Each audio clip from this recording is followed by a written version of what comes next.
All right, in the last video, we talked about high impact tasks and how you can uncover them in order to maximize your impact at work. In this video, I'm going to teach you the high impact framework that I use so that you can guarantee that you're going to out impact all of your coworkers every single month. Okay, so the very first thing you're going to want to do is you're going to want to create a reoccurring event in your calendar app. So I'm just going to go ahead and quickly create a new event. I'm going to call this we'll do HIT for high impact task framework.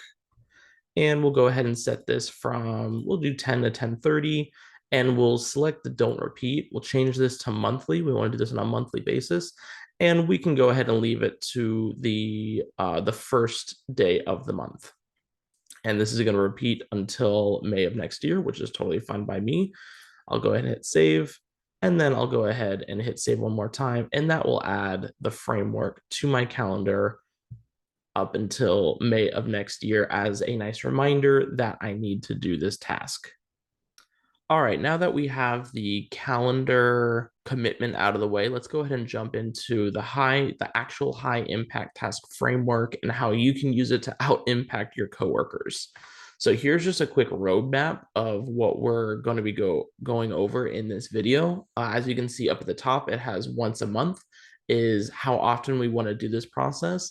And we'll just go ahead and we'll start with creating a list of tasks that you're currently doing. We'll then separate those into two categories, maintenance or high impact tasks. This is something I covered in my last video. So if you don't understand those fully, go ahead and check that out. The third step is going to be to generate a new list by asking the 8 questions also covered in the last video. We'll quickly review them here, but I do dive into them in a little more depth in the previous video. Fourth step, we're going to evaluate all the tasks. Then we're going to select the highest impact. Then we're going to schedule those blocks in our calendar. And then we're going to apply some problem solving techniques if necessary in order to clear those high impact tasks. So the very first step is just creating a list of the tasks you're currently doing. So you can see just by the image down here on the bottom left, right, we just have in Google Sheets, or this is in Excel, just 2 columns, one with your tasks on the left, and then with how often you're doing these on the right. Right, so task 1, we're doing daily, task 2, we're doing weekly, and task 3, we're doing weekly. And so, right, you can figure out and document what you're doing on a daily, monthly, and weekly basis, and go ahead and include that here just so you have a visual of your current workload and your current responsibilities. Then from there, we'll go ahead and move on to step 2, which is separating them into 2 different categories. Again, the maintenance or the high impact task, right? Just real quick, the maintenance or the maintenance tasks are the ones that keep you where you are, right? They're the status quo, they're the non-negotiables, they're your basic work responsibilities, whereas the high impact tasks are the ones that kind of get you ahead and that save the company money and or time. And so what you'll want to do is you'll want to take that list of your current responsibilities and you'll want to go ahead and add an additional column and include if it's either a maintenance or a high impact task. The third step is to generate a brand new list by asking those 8 questions we covered in the previous video. So if you want, I'm not going to cover these in detail right now. If you want to pause the video just so you can review it or ask yourself these questions if you're going through the process right now, go ahead and pause.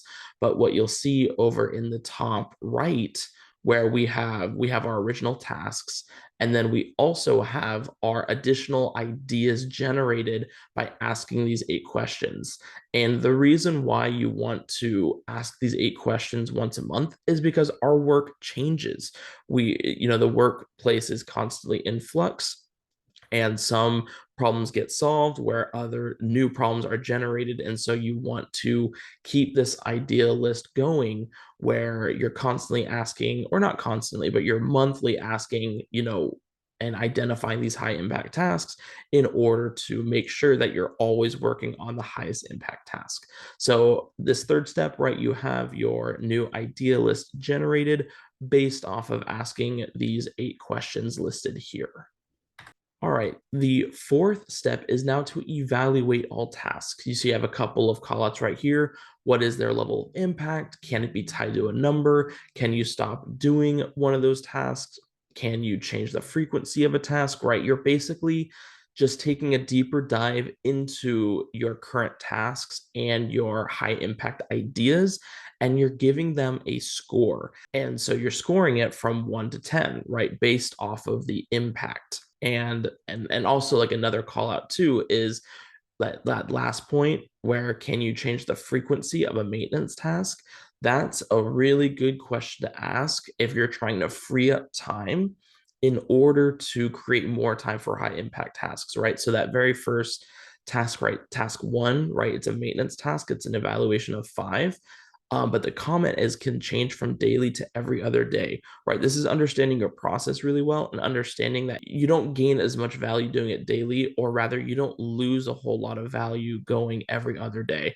But by going every other day, you're creating more time and more space for you to work on those high impact tasks. So for step four, you just want to take your current list, you want to assign it a evaluation score so that you understand which one has a higher impact and which one has a lower impact. And then from there, you've probably guessed this step already, but now you want to organize by the highest score, right? So you can filter real quick and organize by what has the highest score, because obviously the item that has the highest score is going to be the one that you want to prioritize first and go ahead and schedule into your calendar. And this is exactly what that would look like. If we go back, you'll see those top three, right? Idea four, task two, idea three. These are all some of the highest impact tasks that you could be focusing on.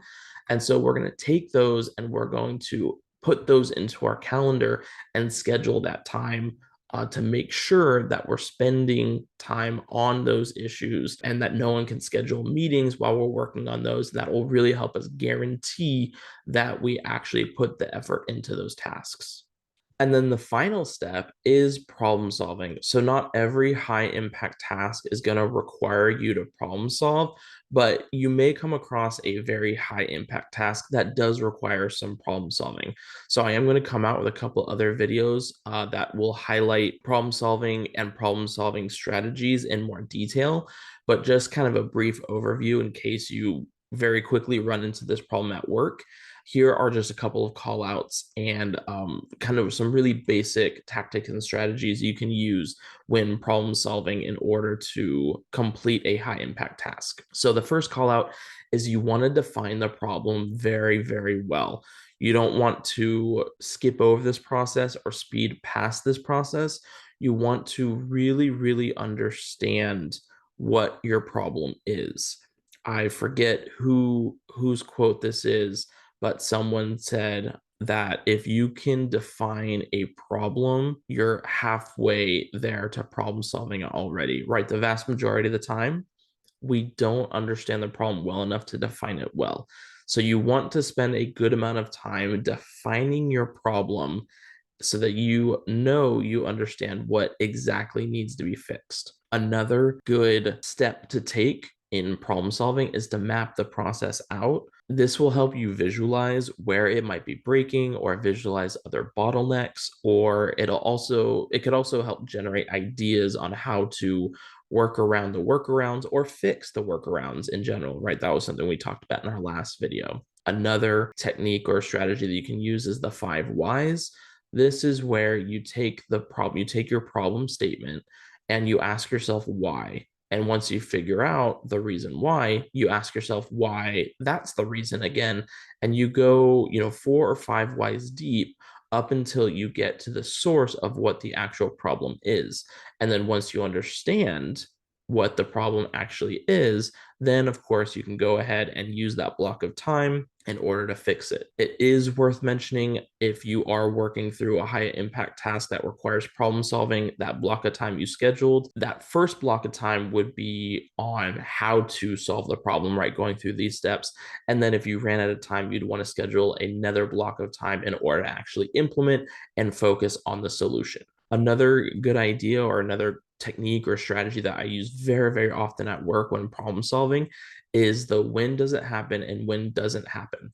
And basically, if you're trying to understand why there's a glitch or why there's some sort of issue, asking yourself, when does this issue happen and when doesn't it happen, will really help you narrow down what the issue is and what the potential source of the problem is, so that you can implement a correct or implement the correct solution. All right, and those are the 7 steps. I did just want to finish real quick with this template example.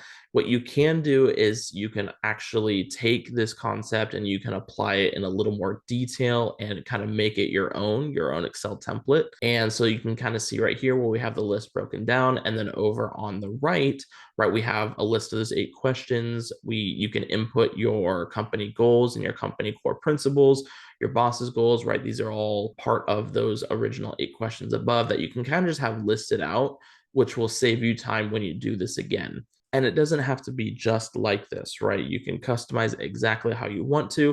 And I highly recommend that you customize it to match your company, your goals, and your preferences, as all of that will help you identify high impact tasks so that you can outwork your coworkers. And those are the 7 steps to the high impact framework breakdown. So, of course, like I said, do this once a month. It will help guarantee that you are constantly working on the highest impact task, which will set you apart from everyone else and allow you to provide more value than anyone else at work. And I'm not saying, outwork or outvalue your employees in a negative sense, right? It's friendly competition.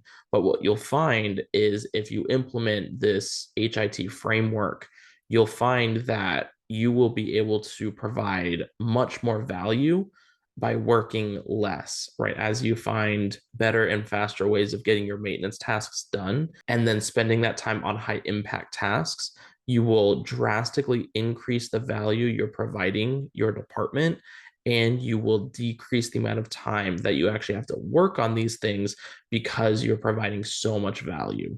So once again, those are the 7 steps. Do it once a month. And now you know how the high impact task framework works. Let me know if you have any questions or comments down below. Thank you so much for watching. If you want more content like this, then go ahead and subscribe down below so that you don't miss a single video.